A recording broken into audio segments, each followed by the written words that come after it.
오늘 은혜 받으신 하나님의 말씀은 출애굽기 20장 17절의 말씀입니다. 오늘은 10계명 마지막 계명인 10번째 계명으로 말씀을 좀 나누려고 합니다. 자, 우리 같이 한번 읽어보겠습니다. 시작. 내 이웃의 집을 탐내지 말라. 내 이웃의 아내나 그의 남종이나 그의 여종이나 그의 소나 그의 낙이나 너는 내 이웃의 소유를 탐내지 말라. 아멘. 자, 저는 오늘 아드폰테스 10번째 시간 10계명 마지막 계명인 10번째 계명의 말씀을 가지고 욕심이 거룩한 열정으로 라는 제목으로 잠시 말씀을 나누려고 합니다.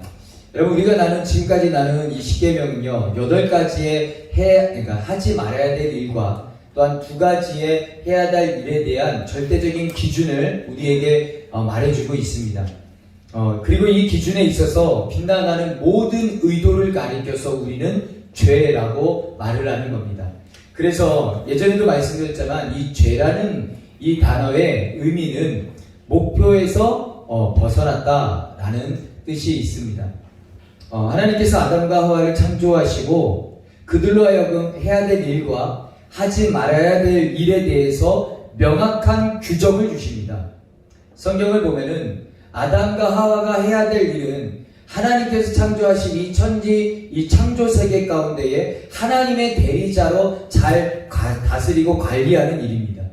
그리고 하지 말아야 될 것은 동산 중앙에 있는 선악과의 열매를 따먹는 일입니다. 그것을 절대 하지 말아야 된다는 거죠. 아담과 하와는 무엇이 선인지 무엇이 악인지를 알았습니다.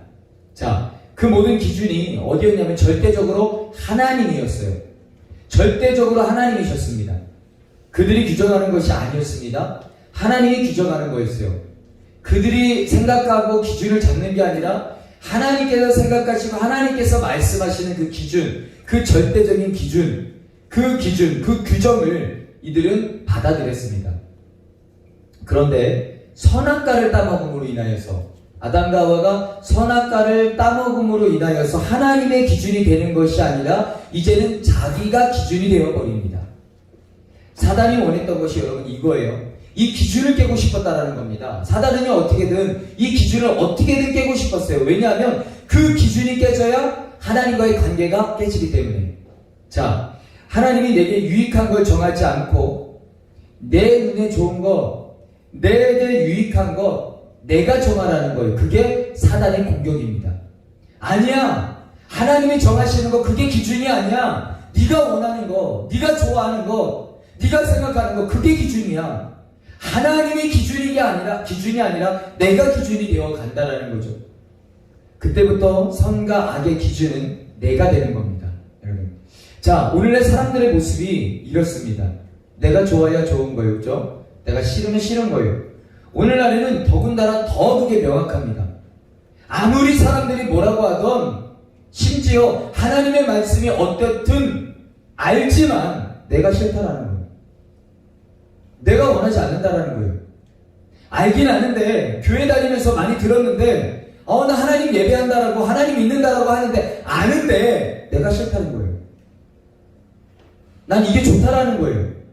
오늘날 이 시대가 그렇습니다. 여러분, 자, 질문합니다. 여러분은 여러분의 인생에 누가 유익을 결정합니까? 여러분의 인생이요. 여러분은 무엇을 선이라고 부르고 무엇을 악이라고 부르고 계십니까? 여러분도 여러분에게 유익이 되면 선이고 여러분에게 해가 되면 그게 악입니까? 아니면 하나님이 유익하다고 말씀하시는 것이 선이고 하나님이 해롭다, 아니다라고 말씀하시는 것이 악입니까? 우리가 돌아가야 할 지점이 바로 그 지점이다라는 겁니다. 여러분, 아무리 나에게 해가 되는 것 같고요, 악해 보여도요, 하나님께서 그것이 나에게 좋다라고 유익이라고 말씀하시면 여러분 그것이 진짜 선이 되어야 할 줄로 믿습니다. 문제는 하나님이 선이라고 말씀하는 걸 악이라고 부르고 하나님이 악이라고 말씀하는 걸 우리가 선이라고 바꾸려는 잘못된 욕심이 있다라는 거예요. 그것이 바로 탐심입니다. 탐심. 탐심. 탐심은 오늘 말씀에 나와 있듯이 내게 주어지지 않는 것인데 마치 내가 가질 수 있는 것처럼 생각하는 거예요. 내 것이 아닌데 내 것이 될 수 있다라고 생각하는 그 모든 일체의 감정을 탐심이다라고 말하는 겁니다. 성경에 보면은 여러분 하나님께서 소유에 대한 경계를 정하여 주십니다. 자, 신명기 27장 17절 말씀해 보세요. 이스라엘 백성들이 가나안 땅을 정복을 합니다. 정복을 한 다음에 하나님께서 뭐를 하시냐면 땅을 분배를 하세요. 자, 분배를 하시면서 하나님께서 그 분배 경계를 만든 다음에 그 경계에 돌을 하나 세우게 하십니다. 자, 그것이 지계표라고 하는 경계석이에요. 그런데 여러분 생각해 보세요. 그 시대에 그 돌 하나 세운 것을 누가 이렇게 옮겨놓는다고 알까요? 모릅니다. 그렇죠? 어디가 경계인지 몰라요. 사실 돌이 경계인데 하나님이 그렇게 정해주셨는데 그것을 이렇게 옮겨놓은들, 조금 더 앞에다 옮겨놓은들, 조금 더 뒤에다 옮겨놓은들 모른다라는 거예요. 알 수가 없어요. 얼마든지 욕심을 내면 가능한 일이었다라는 겁니다. 그런데 하나님께서 말씀하시는 거예요. 그것은 하나님이 규정해 놓은 거라고. 절대로 옮기면 안 된다고. 그것은 하나님께 죄 짓는 것이기 때문에 그거는 저주라고. 경계석을 절대로 옮기지 못하도록 말씀해 놓으신 겁니다. 여러분, 그런데 이런 경계가 땅뿐만이 아니다라는 거예요. 인간 관계에도 하나님께서는 그 경계를 세우십니다. 오늘 복음 말씀에 보면은요, 어떤 단어를 보시면 되냐면 이웃이라는 단어예요. 내 이웃의 집을 탐내지 말라. 내 이웃의 아내나 남종이나 여종이나 소나 낙이나 내 이웃의 소유를 탐내지 말라. 여러분, 경계선을 전해 놓으셨다라는 거예요. 절대로 그 너의 것이 될 수가 없다라는 겁니다. 그것은요. 그것에 대해 마음을 갖는 것조차 이미 죄라고 말씀하시는 거예요. 여러분, 우리가 성경에 잘 아는 다윗과 밧세바를 우리는 보면 너무나도 잘 알 수가 있습니다. 탐심이 다윗 안에 마음 가운데 들어갑니다. 여러분, 탐심이 들어가자 어떤 일이 벌어져요? 간음이 일어납니다. 탐심이 일어나자 거짓말을 하기 시작합니다. 탐심이 다윗의 마음에 일어나자 도둑질을 하기 시작합니다. 탐심의 마음이 들어가자 살인을 하기 시작합니다. 무슨 말이냐면은 지금까지 우리가 인간관계에 해당되었던 6계명부터 지금 오늘 이 10계명 앞에까지의 살인하지 말라, 간인하지 말라, 도둑질하지 말라, 거짓말하지 말라, 탐심으로 인하여서 그게 다 따라온다는 거예요. 탐심의 마음이 일어나는데, 그러니까 즉 탐심은 앞에 4가지 계명의 그 죄의 뿌리가 된다는 겁니다. 자, 여러분, 그러니까 하나님께서 말씀하시는 거예요. 내 이웃의 집을, 내 이웃의 아내를, 내 이웃의 종들을, 내 이웃의 가축들을, 내 이웃의 소유를 탐내지 말라고. 그 어떤 것도 탐내면 안 된다라고 말씀하는 겁니다. 자, 그렇다면 여러분, 우리가 이 탐심에 대해 어떤 태도를 취해야 되냐라는 거예요. 이 우리의 마음 안에서 끊임없이 올라오는 이 탐심에 대해 그 모든 죄의 근본이 되는 이 탐심, 앞에 살인과 간음과 도둑질과 거짓말, 그 모든 죄의 뿌리가 되는 이 탐심을 우리가 어떤 태도를 취해야 되냐라는 거예요. 그것을 살펴보려고 합니다. 첫 번째, 여러분 기억하십시오. 이 탐심은요, 죄라고 하는 분명한 인식이 우리 안에 있어야 됩니다. 대부분의 사람들은요, 무엇을 죄를 생각하냐면 내가 행동할 때, 그렇죠?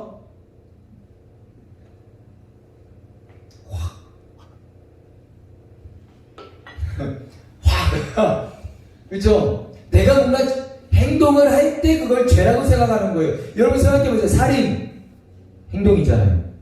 간음 행동이잖아요.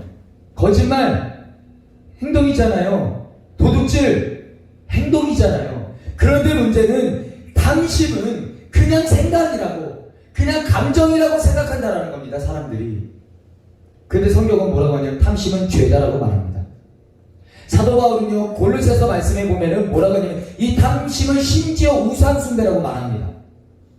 여러분, 우상이 뭐예요? 하나님이 계셔야 될 그 자리에 다른 대신 뭔가가 들어와서 사람을 다스리는 모든 것을 말합니다. 단순히 저 절에 가가지고 저 어떠한 타종교에 가가지고 그게 우상숭배가 아니에요.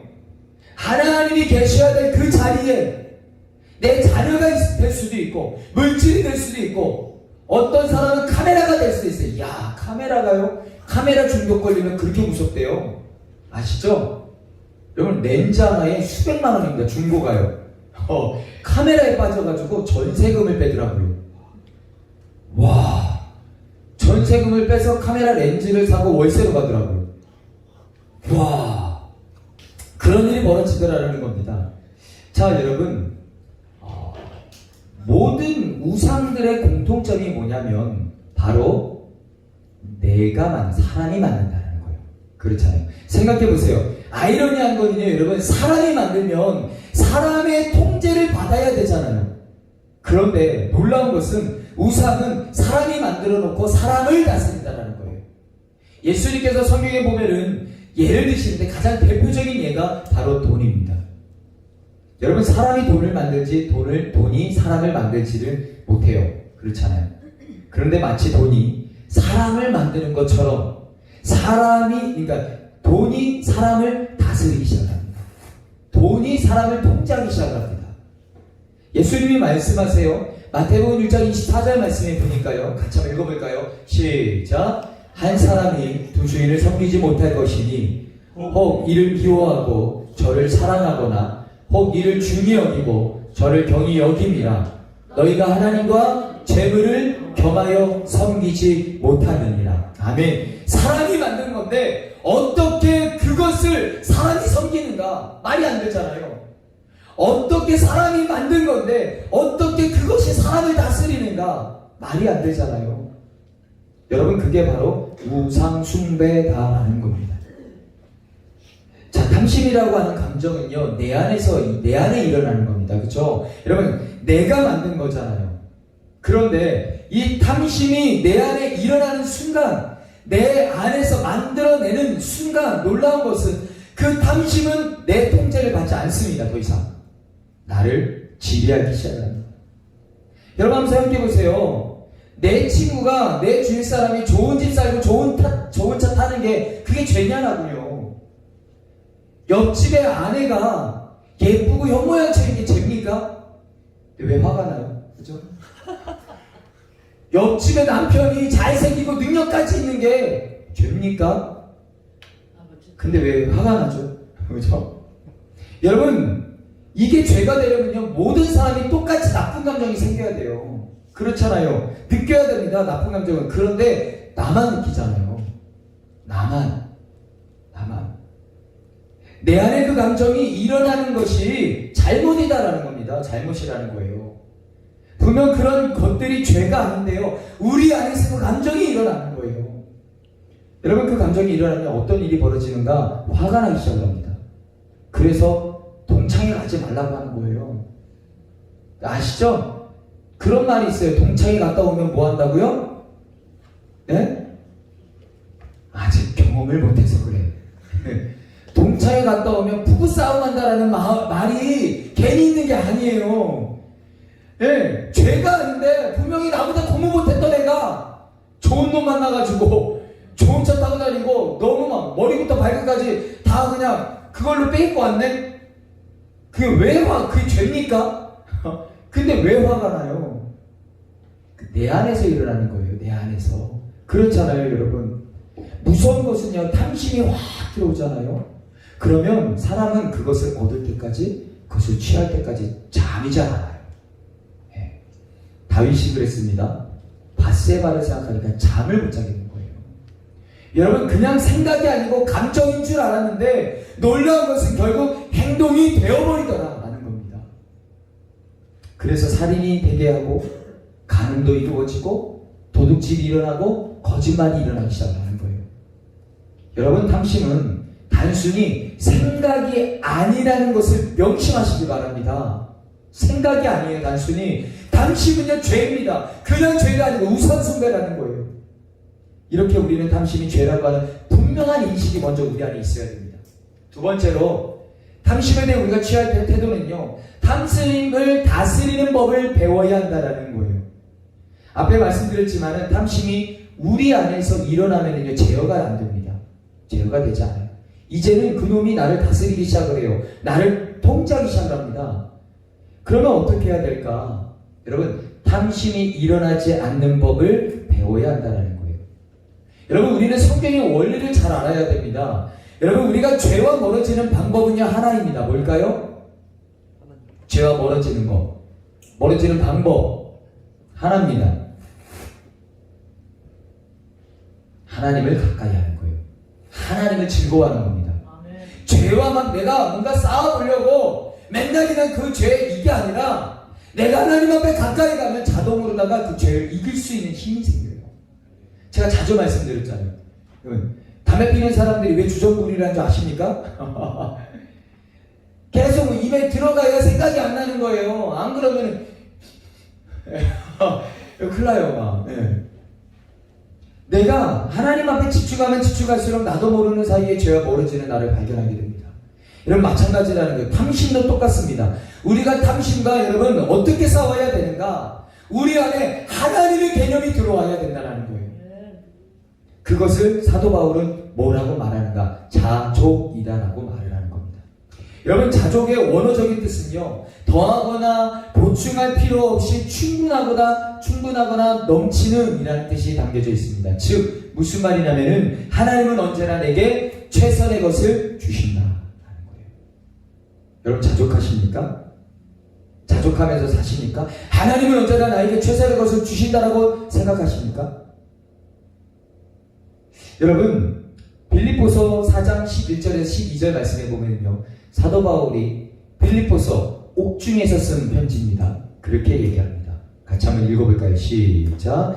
내가 궁핍함으로 말하는 것이 아니니라. 어떠한 형편이 되든지 나는 자족하기를 배웠노니 나는 비천에 처할 줄도 알고 풍부에 처할 줄도 알아. 모든 일 곧 배부름과 배고픔과 풍부와 궁핍에도 처할 줄 아는 일체 비결을 배웠노라. 특별히 바울은 자족을 배웠다라고 하는 것은 뭐냐면 여러분, 우천적으로 습득을 했다라는 의미입니다.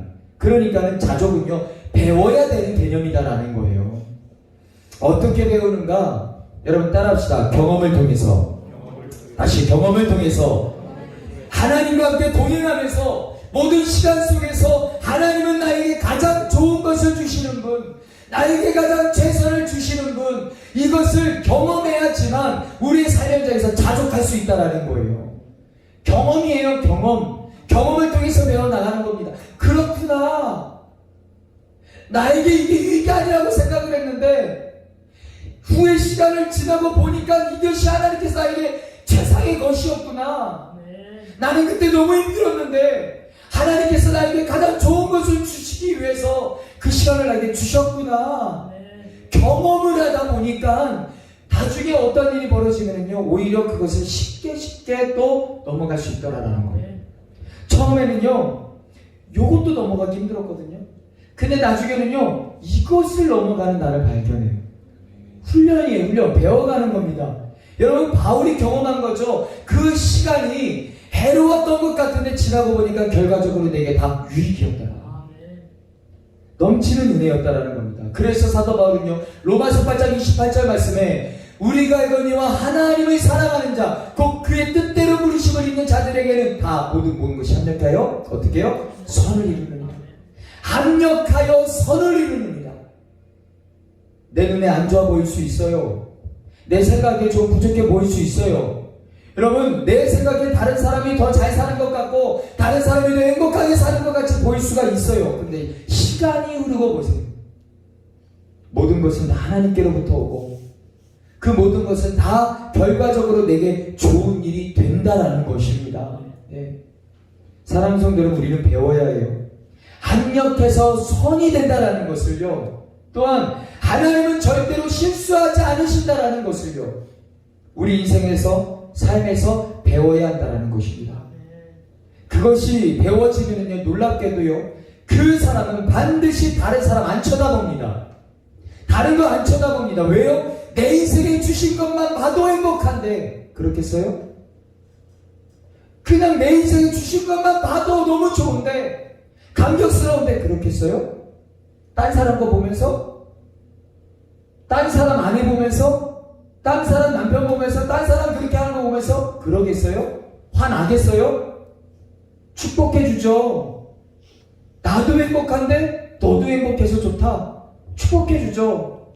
근데 왜 사촌이 땅을 사면 왜 배가 아파요? 왜? 그죠? 왜 걔가 잘 되면 배가 아프냐고요?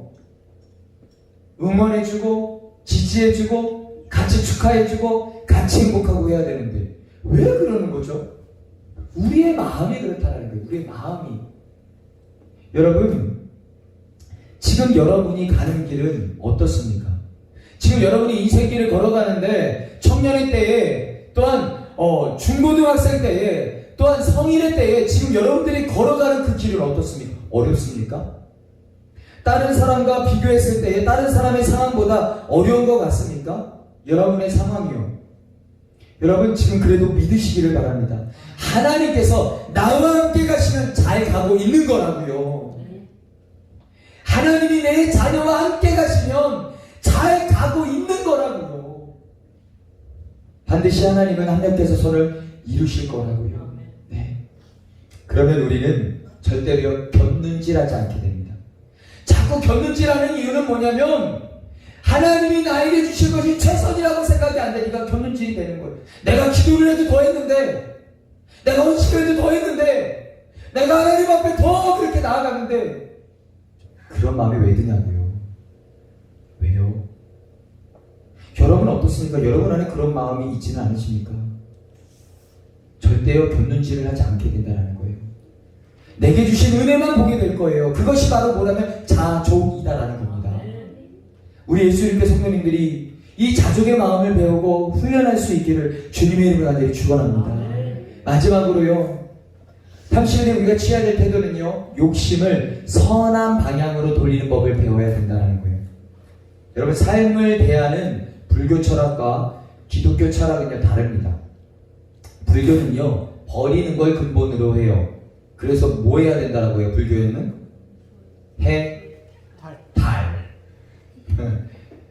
해탈해야 된다는 거예요. 다 결국은 해탈해야 돼요. 이 안에 있는 모든 것을 다 버려야 되는 거예요. 다. 해탈의 경지에서 가장 중요한 것이 뭔지 아십니까? 아무것도 욕심내지 않는 거예요. 사는 거꾸로 아니죠. 물은 물이고 산은 산이로다. 그렇죠. 그럼 그거예요. 해탈이에요. 그렇기 때문에 불교에서는 선한 일에 대한 욕심도 버려야 되는 겁니다. 근데 우리 기독교는요 달라요. 욕심, 그렇죠? 기독교도 버리는 건 맞아요. 맞습니다. 그러나 뭘 버려야 되는가가 중요한 거예요. 나쁜 걸 버려야 된다는 거예요. 좋은 거는 취해야 된다는 거죠. 여러분 어떻게 생각하세요? 욕심 나쁜 건가요? 사탄이 만들어내는 건가요? 우리 교회에서 욕심이 제일 많은 사람이 누구죠? 나예요. 나예요. 부인할 수 없어요. 나예요. 저예요. 네. 여러분 욕심이 죄인가요? 여러분 욕심은요 하나님의 감정이에요. 욕심은요. 성경에 보면은 우리 하나님 얼마나 욕심이 많은 분인 줄 아세요? 여기 성경에 보면요 이 땅에서 하나님의 사람을 찾고 싶은 욕심이 간절하신 분이에요. 더해요. 더해. 뭐냐면 평범한 사랑을 원하시는 것도 아니에요. 성경에 보니까 마음을 다하고 뜻을 다하고 성품을 다하여 주 너희 하나님을 사랑해라. 굉장히 욕심꾸러기예요. 우리 하나님이요. 얼마나 욕심이 많은지. 무슨 마음을 다하고 뜻을 다하고 성품까지 다해요. 그냥 사랑하면 되죠. 근데 그렇게 욕심을 부리세요. 여러분 욕심은요 하나님의 감정이에요. 그런데 욕심은 죄가 아닌데 탐욕은 죄입니다. 기억하십시오. 여러분 잘못된 방향으로 흘러가는 욕심이 잘못된 것이지 잘못이지 선한 방향으로 흘러가는 욕심은요 에너지입니다. 열정이다라는 거예요. 자 여러분 물질에 대한 욕심 나쁜 건가요? 여러분 돈 싫어하시는 분 계십니까? 다 좋아하시죠? 물질에 대한 욕심이 죄입니까? 아니야? 진짜?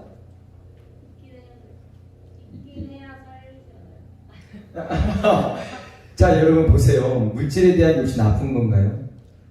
예, 맞아요. 물질에 욕심이 있기 때문에 산까지 가는 거예요. 그런데 물질에 대한 욕심이 없으면 사람은 일을 하지 않습니다. 사람이 일을 하지 않으면요, 여러분 절대로 사회는 발전하지 않아요. 중요한 것은 뭐냐면 내가 어느 방향으로 그 마음을 쓰느냐, 내가 어느 방향으로 그 마음을 쓰느냐예요. 욕심 자체가 나쁜 것이 아니라 그 욕심이 어느 방향으로 흘러가는가가 문제라고요. 네, 나를 부유케 하는 쪽으로 흘러가면요, 그건 탐심이 됩니다. 그러나 하나님과 이웃을 유익하게 하는 쪽으로 가면요, 그런 에너지가 되는 거예요. 열정이 되는 겁니다. 거룩한 열정이요. 오늘 말씀의 제목이 뭐예요? 욕심이 탐심이 아니라 욕심이 거룩한 열정으로.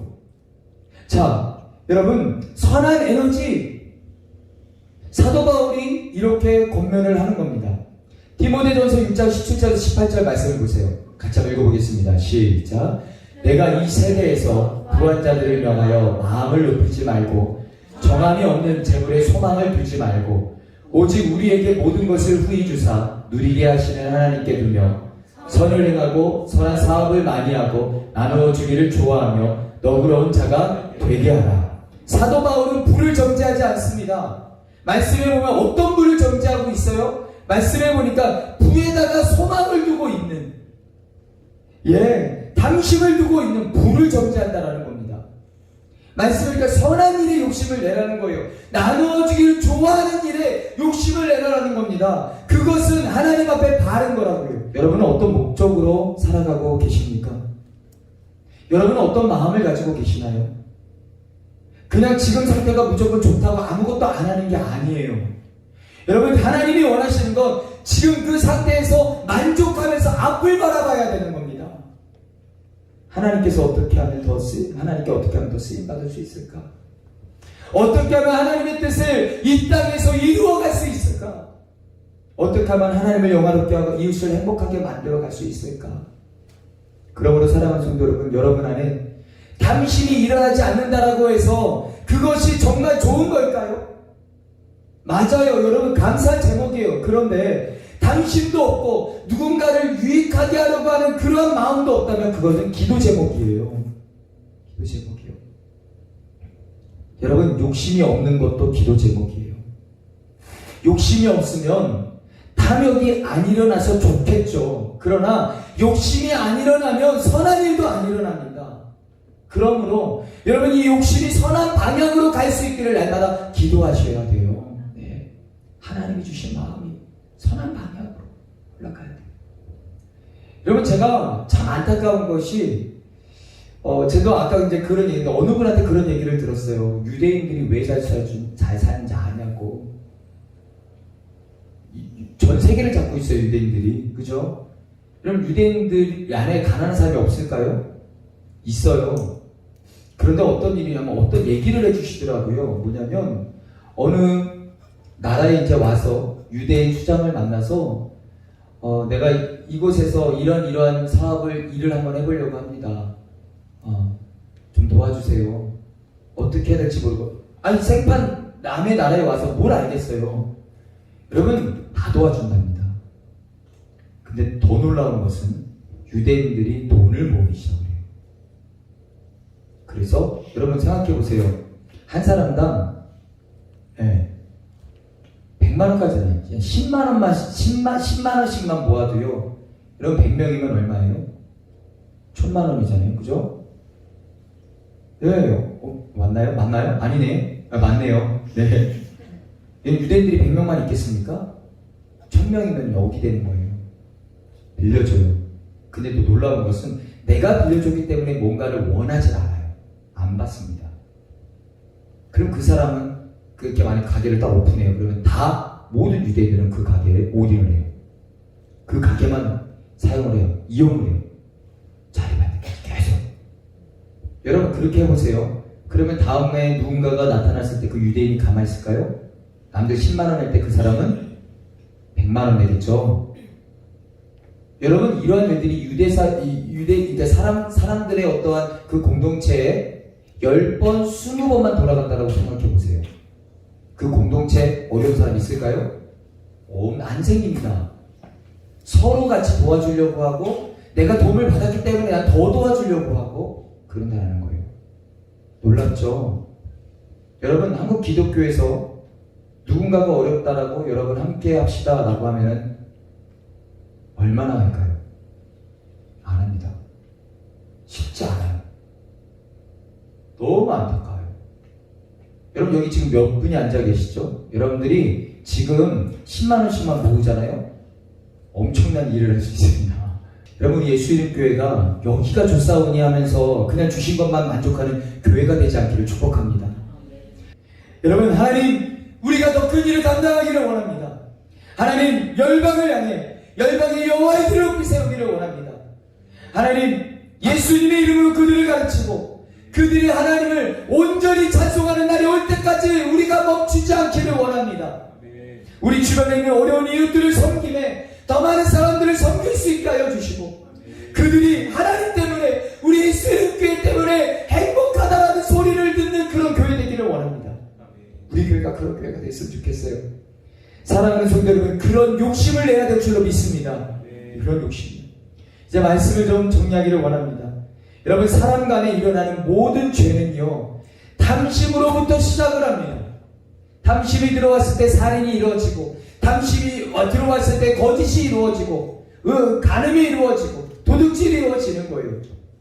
오직하면 예수님께서 누가복음에 이렇게 말씀하셨습니다. 같이 읽어볼까요? 시작. 그들에게 이르시되 삼가 모든 탐심을 물리치라. 사람의 생명이 그 소유에 넉넉한 데 있지 아니하리라 하시고, 여러분, 탐심은 그냥 생각이 아니라 물리쳐야 되는 죄라고 말씀을 하십니다.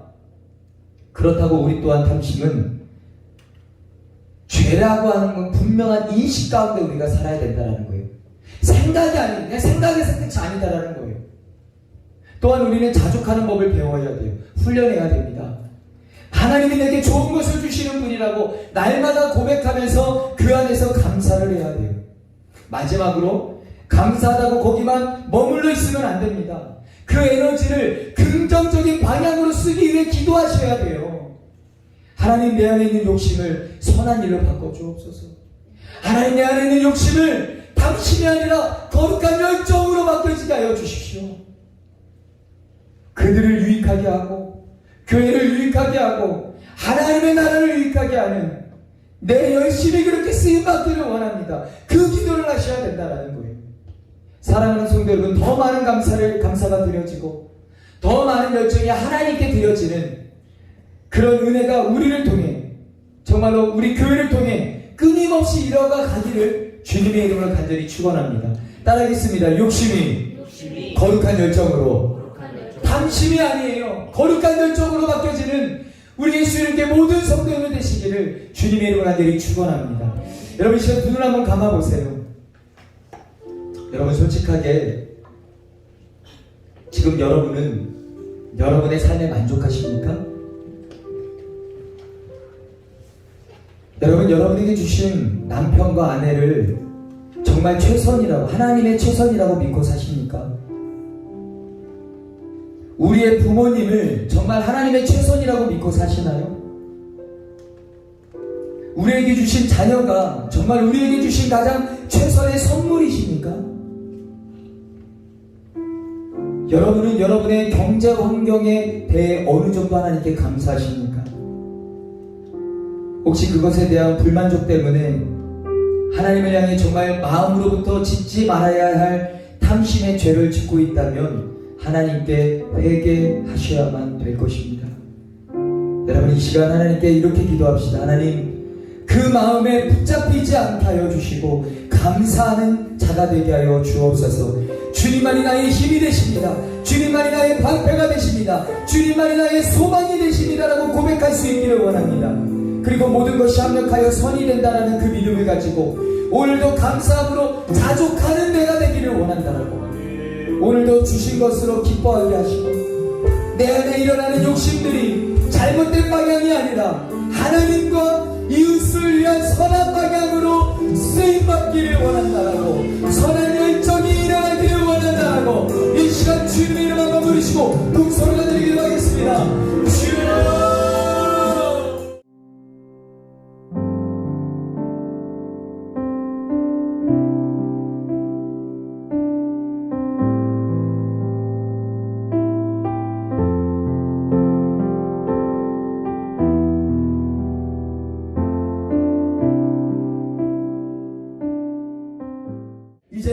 우리를 죄악 가운데 보내신 예수 그리스도의 크신 은혜와 하나님 아버지의 무한하신 사랑과 성령의 감동과 만해지고 더 충만하심이 사랑하는 죄의 백성들의 그 마음 가운데 있는 욕심이 탐심이 아니라 거룩한 영향력으로, 거룩한 열정으로, 거룩한 에너지로 하나님 나아가겠노라. 하나님의 말씀 앞에 서서 믿음으로 선포하며 나가는 사랑하는 죄의 백성들 머리 위에, 필리핀 예수 이름 지성령 까마칠리 교회 위에, 우리 예수 이름 교회와 성도들 모든 가정 위에 이제로부터 영원토록 함께하옵시기를 간절히 축원하옵나이다.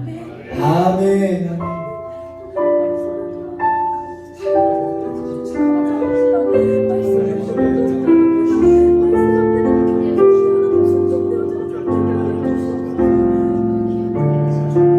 할렐루야. 우리 예배를 받아주신 하나님께 영광과 박수를 드리겠습니다.